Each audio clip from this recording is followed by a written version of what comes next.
இனியவர்களே, வாழ்க்கை என்பது வாழ்வதற்குத்தான். துன்பம் ஐயோ கஷ்டம் என்று சொல்லிட்டு அலையிறதுக்கு இல்லை. வாழ்க்கையில மனுஷன் 3 செயல்கள் துன்பமா பார்க்கிறான். அது தப்பு தப்பு. என்ன தெரியுமா? தங்கள் கடமை செய்வதையே துன்பமா பார்க்கணும். படிக்கணும், அது துன்பமா? வேலை செய்யணும், அது துன்பமா? நல்லா முன்னேறுவதற்கு 4 பேரோட பழகி ஓடி ஆடி அலைஞ்சி கஷ்டப்படணும், அது துன்பமா?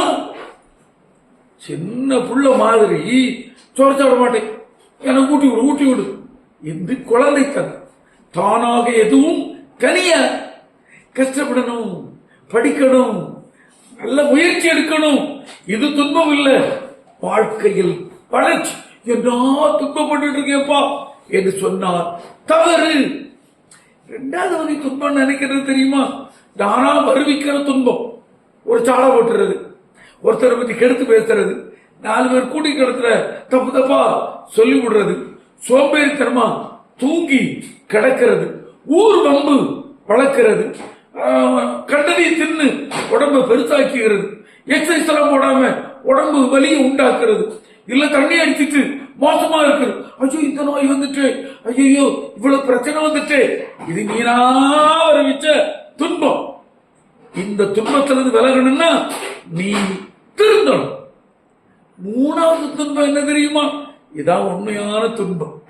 என்னன்னா, நமக்கு கிடைச்ச செல்வத்தை, நமக்கு கிடைச்ச திறமைகளை கொண்டு நல்லது செய்யறது, உண்மையா இருக்கிறது, பிறர் வளர்வதற்கு உதவுகிறது. இதுல தப்பு தப்பா சொல்லுவாங்க பாத்தீங்களா? பிரச்சனை வரும் பாத்தீங்களா? என்ன இருக்கலாம் கொடுக்குறீ என்ன குடும்பத்துல சொல்லுவாங்க பாத்தீங்களா? அதனால வரக்கூடிய துன்பம் தான் உண்மையான துன்பம். ஊருக்காக, பிறருக்காக, நல்லதுக்காக வாழ்வதுதான் உண்மையான துன்பம். இதைத்தான் அன்னை மரியாளும் ஆண்டவர் இயேசுவும் வாழ்ந்தார்.